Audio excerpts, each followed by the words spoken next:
Bismillahirrahmanirrahim. Assalamualaikum warahmatullahi wabarakatuh. Innal hamdalillah wassalatu wassalamu ala Rasulillah wa ala alihi wa ashabihi wa man walaha ma ba'du. Allahumma subhanaka la ilma lana illa ma 'allamtana wa 'allimna ma yanfa'una wa zidna ilman. Rabbana atina fid dunya hasanah wa fil akhirati hasanah wa qina adzabannar. Amin ya rabbal alamin. Bapak sekalian, jemaah yang dimuliakan Allah Subhanahu wa taala, hari ini kita akan melanjutkan kajian Riyadhus Shalihin ya.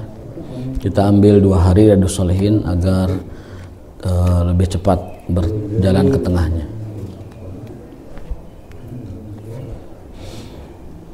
Bab bayanu kasrati turuqil khair. Bab tentang penjelasan banyaknya jalan-jalan kebaikan. Ya.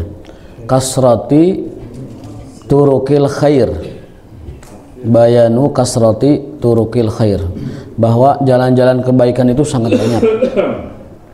Jalan-jalan kebaikan itu sangat banyak. Tidak bisa yang ini, lakukan yang ini. Tidak bisa yang ini, lakukan yang ini. Nubarat bisa yang ringan tidak bisa, cari yang lebih ringan. Jalan kebaikan itu sangat banyak. Tidak ada alasan orang tidak berbuat baik. Qala Allah Ta'ala fi kitabihil karim, a'udzubillahi minasyaitonir rajim, surat Al-Baqarah 215, wa ma taf'alu min khairin fa innallaha bihi alim. Apapun yang kau lakukan, apapun yang kalian lakukan dari kebaikan, Allah Maha melihatnya. Apapun kebaikan itu, sekecil apapun, ringan apapun, seremeh apapun dari kebaikan, Allah itu Maha melihatnya. Di dalam ayat lain Allah berfirman, wa ma taf'alu min khairin ya'lamullah. Apa yang kalian kerjakan dari kebaikan, Allah mengetahuinya. Kemudian dalam ayat lain Allah berfirman, faman ya'mal misqala dzarratin khairan yarah. Barang siapa yang beramal kebaikan meskipun sebiji atom, dzarrah, sebiji sawi dari kebaikan, dia akan melihat hasilnya. Sekecil apapun kebaikan yang kita lakukan, kita akan mendapatkan hasilnya. Seremeh apapun dari kebaikan, kita akan mendapatkan balasannya dari Allah Subhanahu wa taala. Az-Zalzalah ayat 7.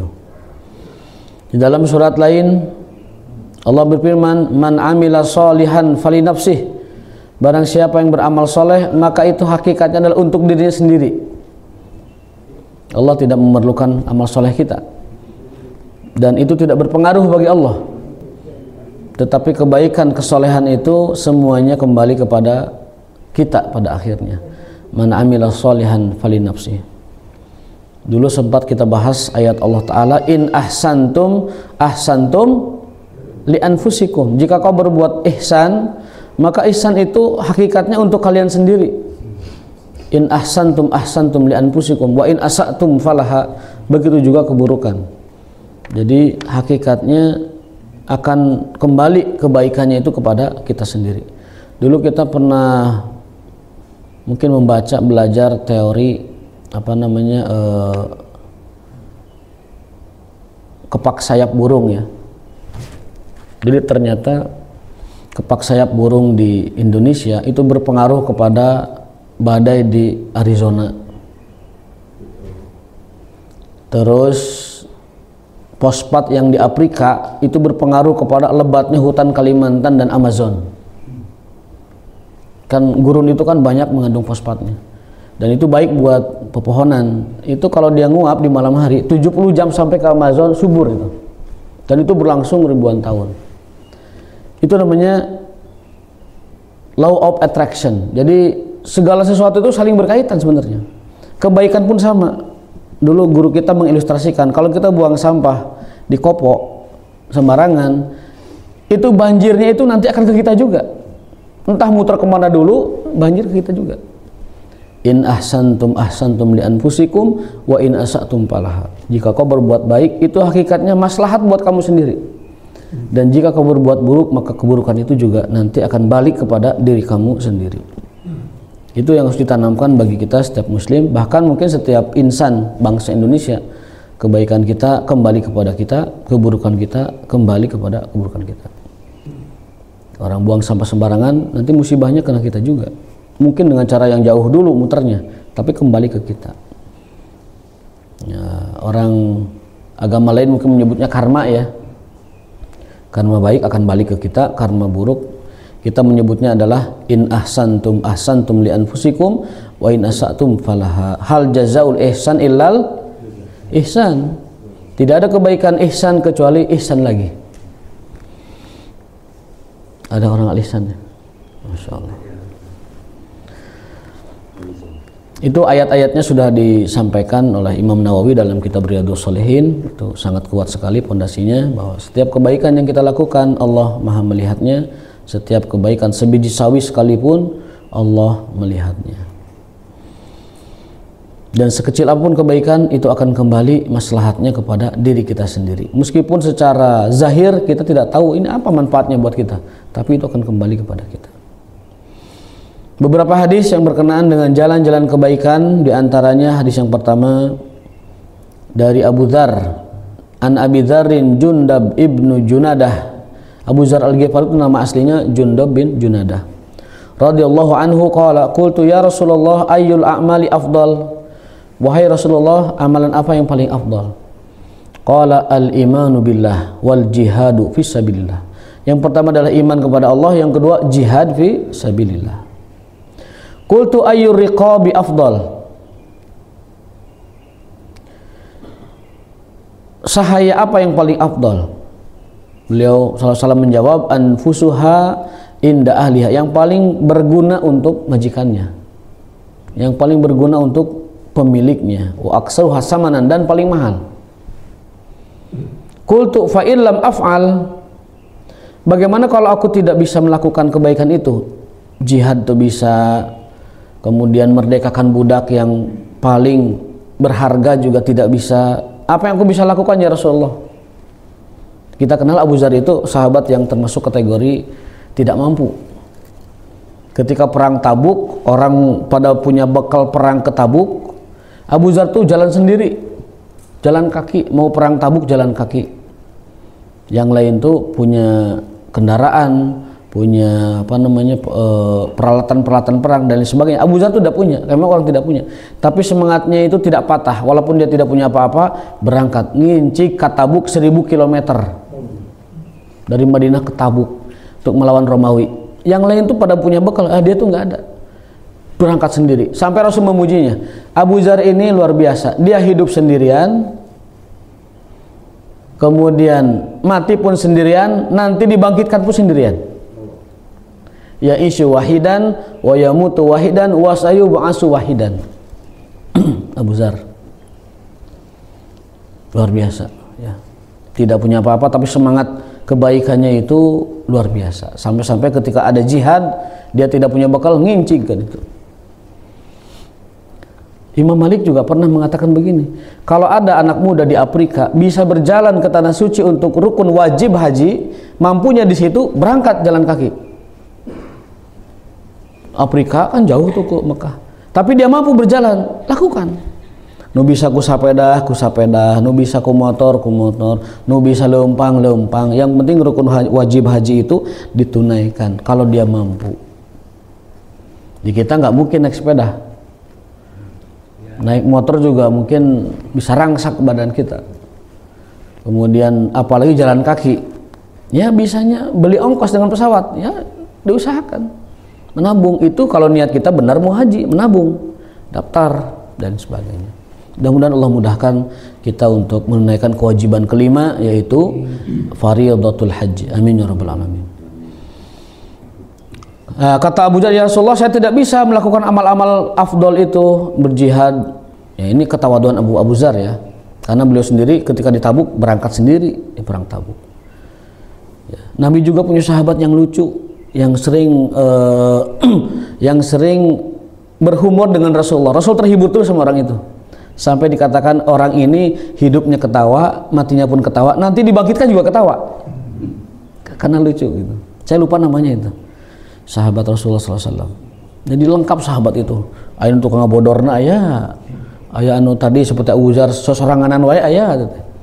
Jadi beda-beda. Aya nu perang terus, ada seperti Khalid dan lain sebagainya. Lengkap. Ya.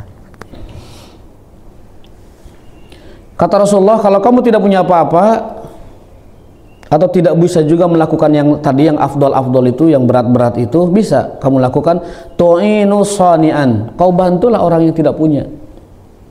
Shani'an di sini kalau di dalam pengertian hadis ini as-shani yakni dadoyain min fakrin aw iyalin.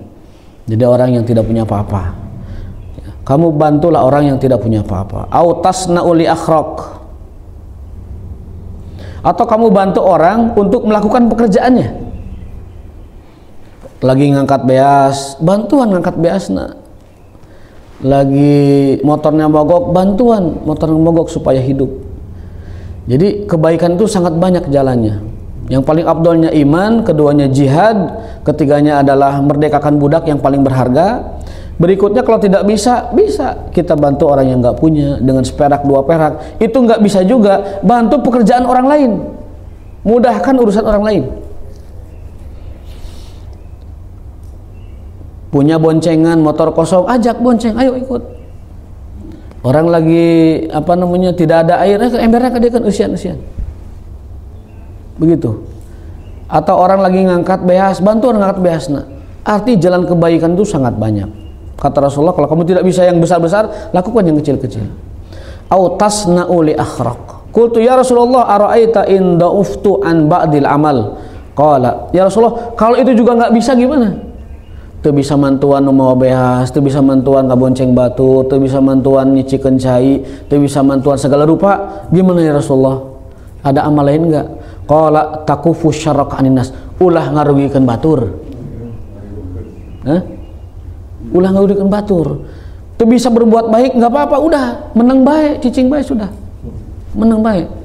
Takufu an syarri annas, takufu an syarrak aninnas. Tahan dirimu untuk jangan berbuat buruk merugikan orang lain. Fa inha shadaqah, karena itu sedekahmu pada mereka.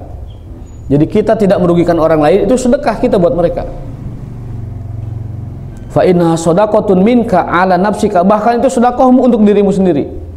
Dengan kita menahan diri tidak merugikan orang lain, baik dengan perkataan, baik dengan perbuatan ataupun dengan sangkaan. Dengan kita tidak melakukan itu pada orang lain, kita sudah sedekah banyak pada diri kita dan pada mereka. Muttafaqun alaih, hadis riwayat Bukhari dan Muslim. Jadi tidak ada istilah orang tidak bisa beramal.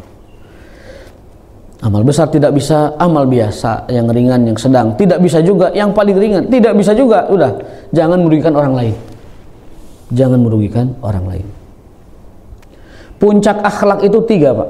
Kata Imam Hasan Al-Basri, puncak akhlak itu 3. Al-akhlaqul karimah fi salas. Akhlakul karimah itu puncaknya 3, intisarinya 3. Yang pertama adalah kaful adza, tidak merugikan orang lain. Yang kedua adalah badlul ato, memberi yang kita bisa. Yang ketiga adalah wajhun talik, murah senyum. Itu puncak akhlak itu 3. Memberi kalau kita punya, kemudian tidak merugikan orang lain, lalu murah senyum. Itu 3 puncak akhlakul karimah. Yang lainnya itu turunan. Puncaknya itu gemar memberi, tidak merugikan, dan menjaga senyuman. Menjaga senyuman itu sedekah yang besar. Tabassum fi wajhi akhika sedekah. Tabassumuka fi wajhi akhika sedekah. Murah senyum kamu kepada temanmu adalah sedekah. Apalagi kalau murah senyum ke istri, Pak. Kita murah senyumnya kalau lagi bawa uang, kalau tidak bawa uang kadang jamadud ya. Murah senyum itu adalah sedekah.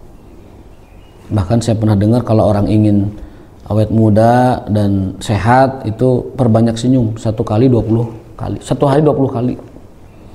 Senyumlah dalam sehari 20 kali. Senyum, ketemu senyum itu susah itu memang. Tapi kalau dilatih itu membuat kita lebih bahagia ya. Secara teori juga mungkin hormon-hormon kebahagiaannya itu muncul, orang lain juga auranya positif sehingga hidup kita lebih senang, lebih bahagia, dan tentunya itu menyebabkan potensi usia hidup kita lebih lama. Namun di luar itu semua Rasul mengajarkan bahwa sedekah terbesar kita bagi saudara kita adalah dengan memberikan senyum ataupun wajah yang ceria di depan mereka. Dan Rasul pernah ditegur ketika ada Abdullah ibnu Ummi Maktum datang menghadap Rasul untuk belajar agama. Rasul kan abus itu wajah yang masam, wajah yang tidak menunjukkan keceriaan. Abasa wa tawalla an ja'ahul a'ma wa ma yudrika la'allahu yazakka aw yazakkaru fatanfa'ahu dzikra amma man istaghna fa anta lahu tasadda wa ma 'alaika alla yazakka wa amma man ja'aka, ya seterusnya. Itu ketika Rasul menunggu orang-orang kafir Quraisy yang gegeden-geden, kentong-kentong lah itu diundang, nggak datang. Yang datang malah Ibnu Ummi Maktum yang buta. Rasul memalingkan wajah. Aduh, nu kieu mah loba tuh. Bahasa urang gitu. Nu model kieu mah loba, model kieu mah gampang. Tapi Allah menegur, abasa wa tawalla. Hai Muhammad, kenapa kamu abasa? Kenapa kamu bermuka masam? Kenapa kamu tidak berikan senyum? Kenapa kamu tidak bahagia ketika datang orang ingin belajar agama kepadamu? Pedah nu datangna yang tidak punya apa-apa. Buta lagi. Karena Rasul berharap yang datang itu adalah Abu Sufyan, Abu Lahab, Sumayyah, kemudian Utbah, kemudian Syaibah datang semua. Nggak datang, nggak ada yang datang. Gedean-gedean nggak datang. Nah, yang datang adalah orang biasa, rendahan, dan bahkan tidak bisa melihat. Di situ ditegur. Kenapa? Karena Rasul menunjukkan wajah yang tidak ceria. Hanya menunjukkan wajah tidak ceria, Allah tegur keras. Bahkan diabadikan oleh Al-Quran. Abasa wa tawalla. Nah, itu pelajaran bagi kita bahwa jangan sampai kalau bisa kita menunjukkan wajah yang tidak senyum. Usahakan bibir dan muka ini kalau ketemu orang bisa lebar gitu. Kalau tidak bisa tersenyum, ambil kaca, niatkan, saya berniat hari ini mau tersenyum. Dareh deh, someyah, dareh deh. Someyah itu bahasa Arab, samahah. Someyah itu samahah. Jadi jiwanya lapang, dadanya luas, kemudian senyumnya juga murah. Toh senyum tidak bayar kan? Kalau bayar baru itu mungkin orang hemat-hemat. Ini tidak bayar. Jadi kebaikan paling ringan, amal paling ringan adalah kita membantu orang pada pekerjaannya. Ayah siswa ngerjakan PR, bantuan kerjakan PR kalau kita bisa. Membantu orang pada pekerjaannya.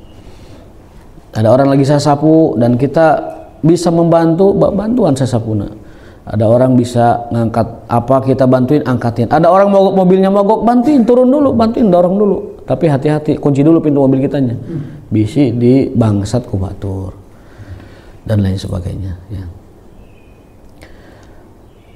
Hadis nomor 2 masih dari Abu Dzar radhiyallahu taala anhu, anna Rasulullah sallallahu alaihi wasallam qol yusbihu ala kulli sulama min ahadikum shadaqah.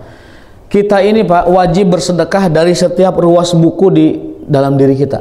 Anggota tubuh kita ini dan ruas-ruas tulang kita ini wajib disedekahi. Itu sedekah badan. Kalau enggak jadi hutang. Dan hutang badan kalau tidak ditunaikan ada konsekuensinya. Bisa jadi itu dibuat sakit. Karena sebagai kefarat dan sebagai penebus dari dia tidak bersedekah itu. Setiap anak Adam yusbihu ala kulli sulama min ahadikum shadaqah, wajib bersedekah.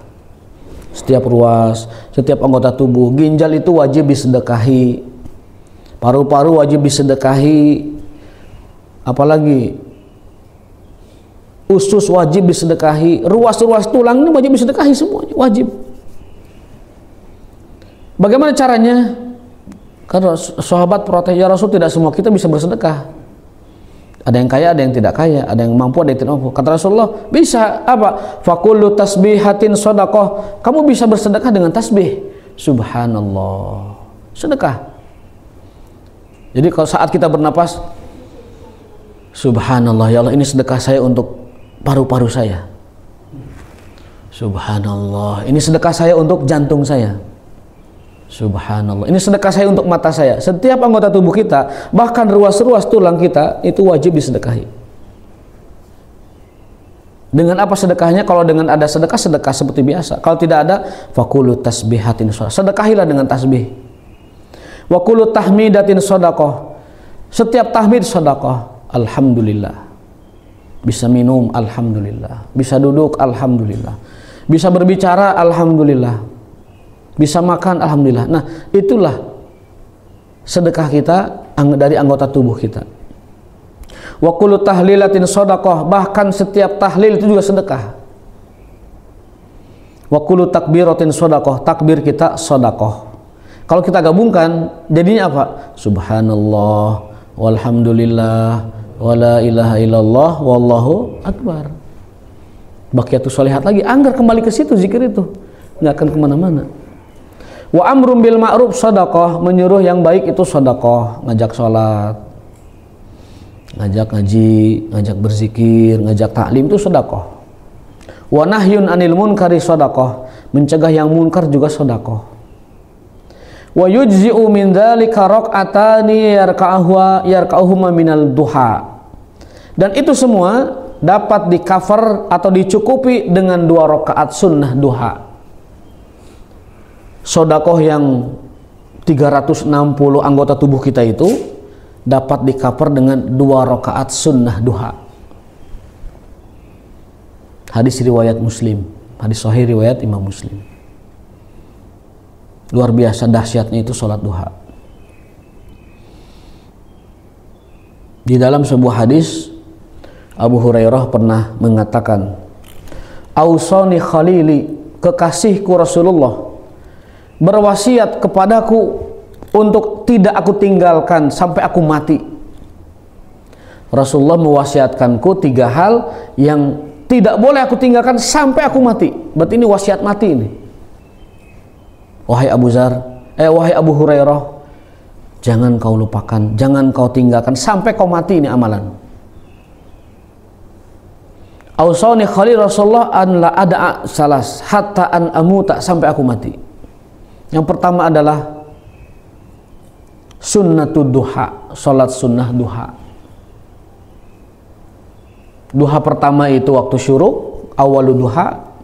Duha kedua itu adalah nisfu duha jam 9. Duha ketiga itu adalah sebelum zuhur, akhir duha atau nihayatul duha, sekitar 20 menit sebelum zuhur.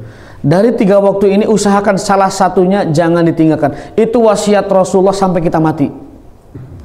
Sampai kita mati, jangan tinggalkan.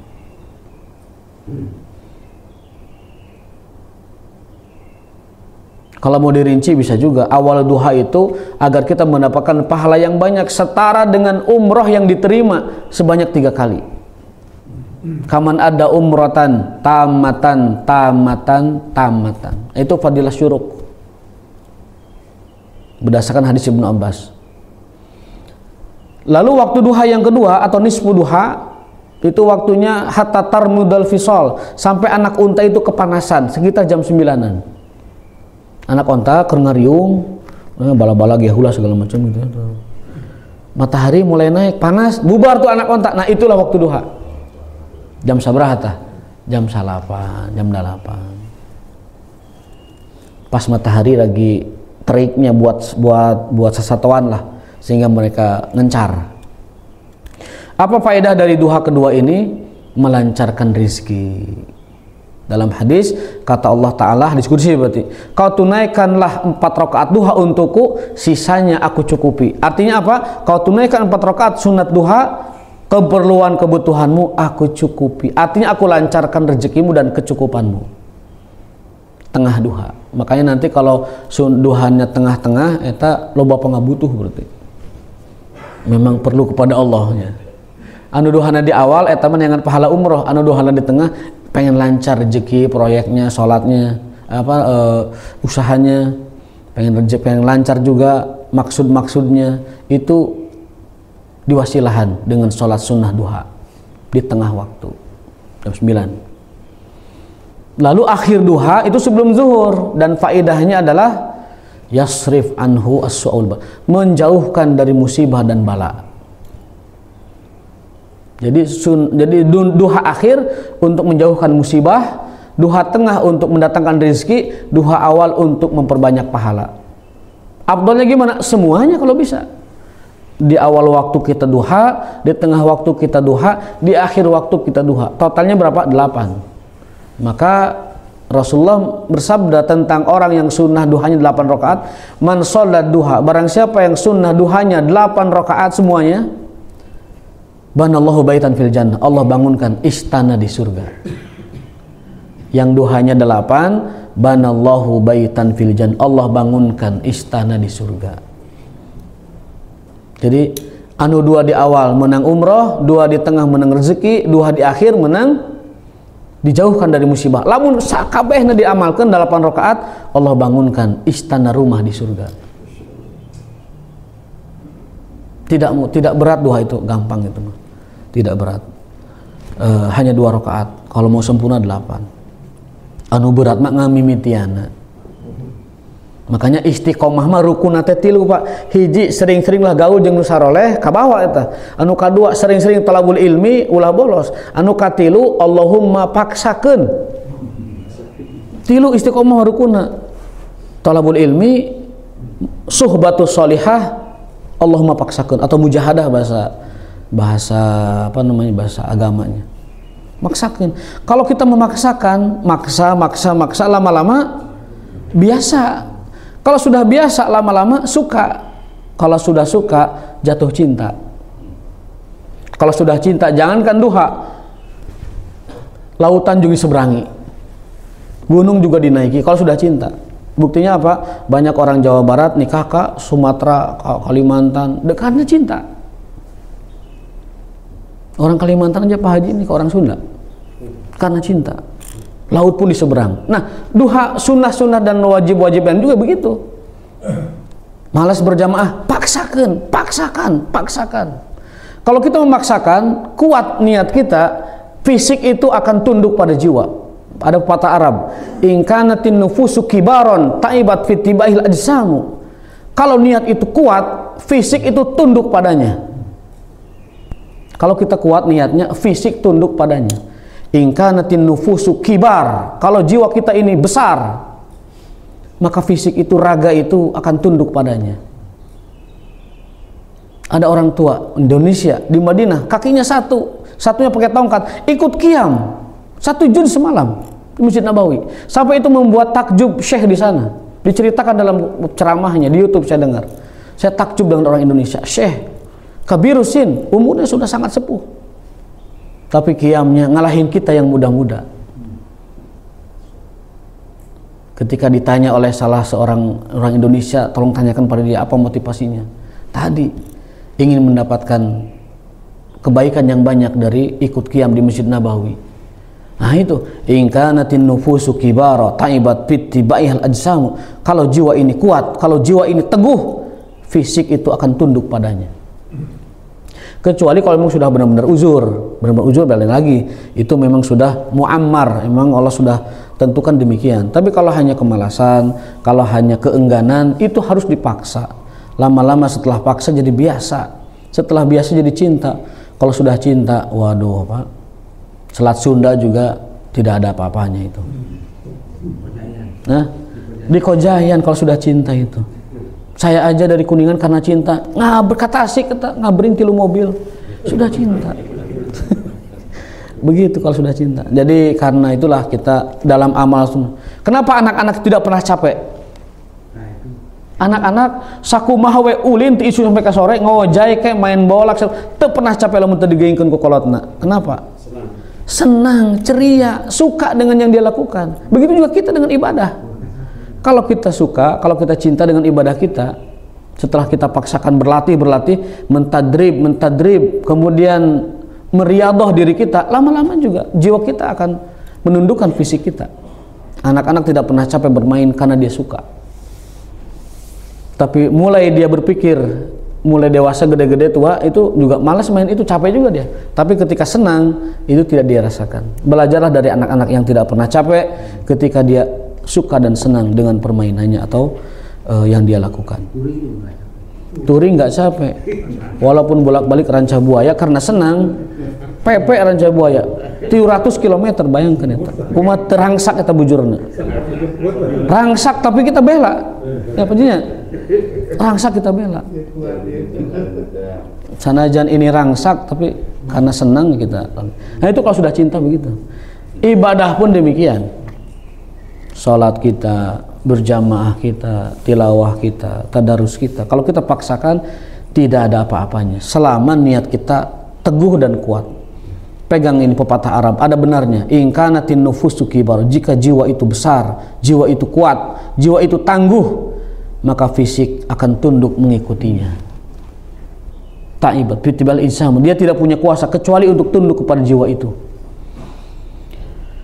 Nah, jadi pesan dari hadis nomor 2 ini adalah kita bisa menebus kewajiban sodakoh yang sebanyak 360 kali itu dengan 2 rakaat duha. Karena itu wasiat Rasul sampai mati. Wasiat yang kedua yang harus kita jaga sampai kita mati, kata Rasulullah kepada Abu Hurairah, wa naumin ala witrin, jangan pernah kau tidur sebelum witir.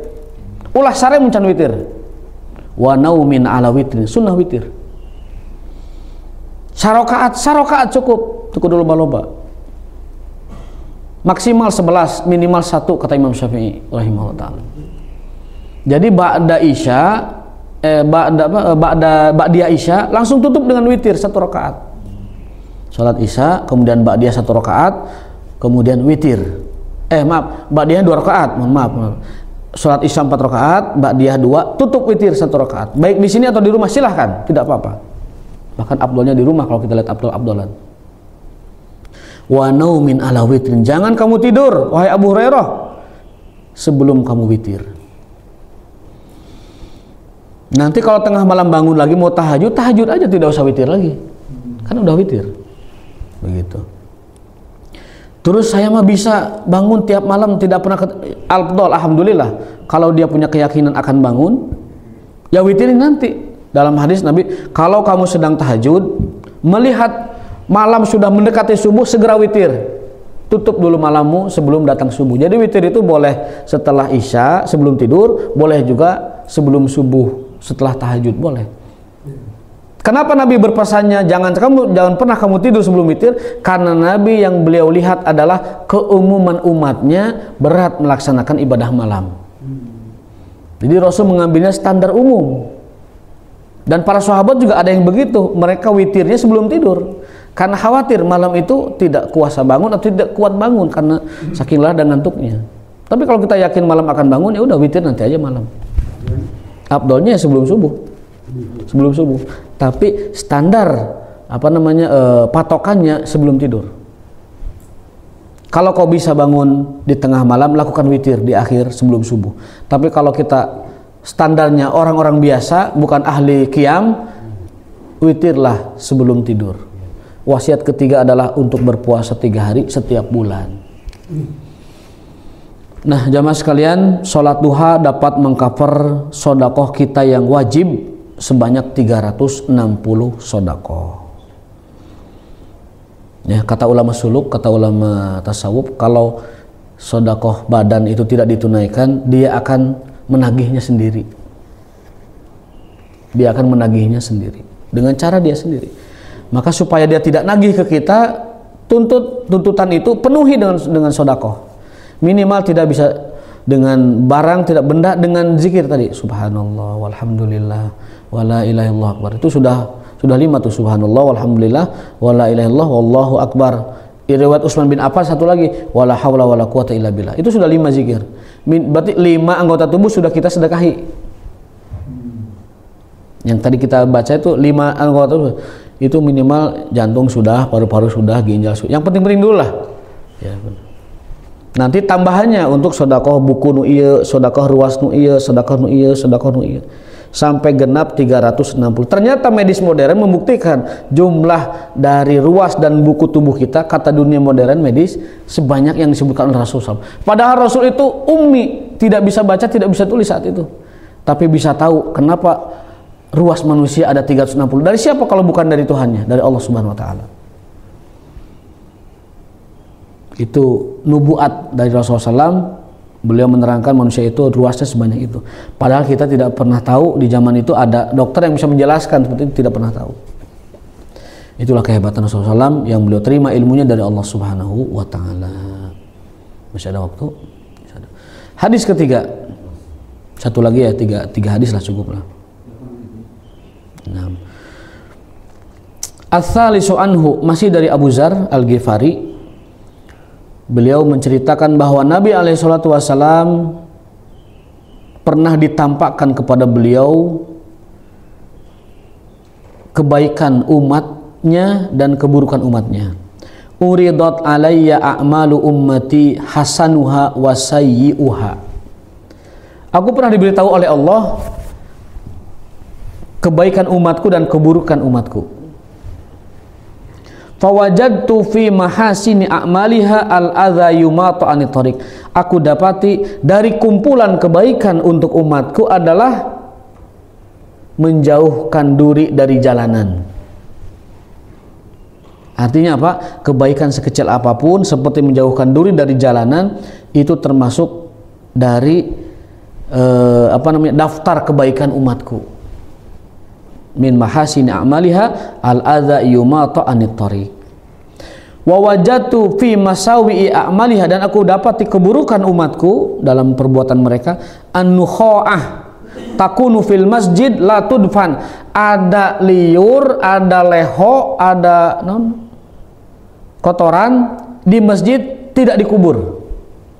Zaman dulu masjid tidak pakai ini, Pak. Zaman dulu masjid tidak pakai karpet. Jadi orang tuh bisa meludah dan bisa berdahak di masjid. Nah, kata Rasul, keburukan umatku diantaranya adalah tadi masih ada orang yang tidak ngubur lehokna, tidak ngubur dahaknya, tidak ngubur ciduhnya. Itu keburukan. Walaupun kecil itu buruk sekali. Zaman sekarang mungkin nggak ada ya. Dan kebaikan umatku diantaranya yang paling ringan itu adalah menjauhkan duri di jalanan. Sampai ada hadis disebutkan ada orang masuk surga gara-gara punya kebiasaan micen cucuk di jalan. Masuk surga gara-gara eta. Dia tidak punya amalan besar, tidak punya amalan yang dia jagokan, dia andalkan, nggak punya. Cuman dia punya sesuatu yang sederhana, yang ringan. Setiap kali, acap kali melihat duri dia singkirkan. Dengan begitu Allah hadiahi dia surga.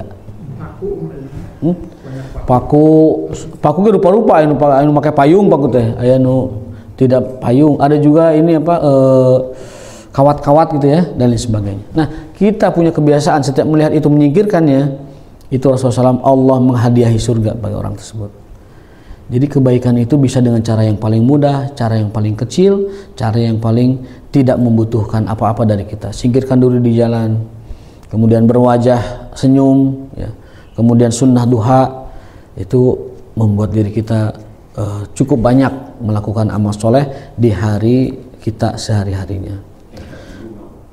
Hadanallahu yakum ajmain. Terima kasih atas perhatiannya. Mungkin cukup 3 hadis. Mudah-mudahan menjadi tambahan bekal kita untuk beramal soleh.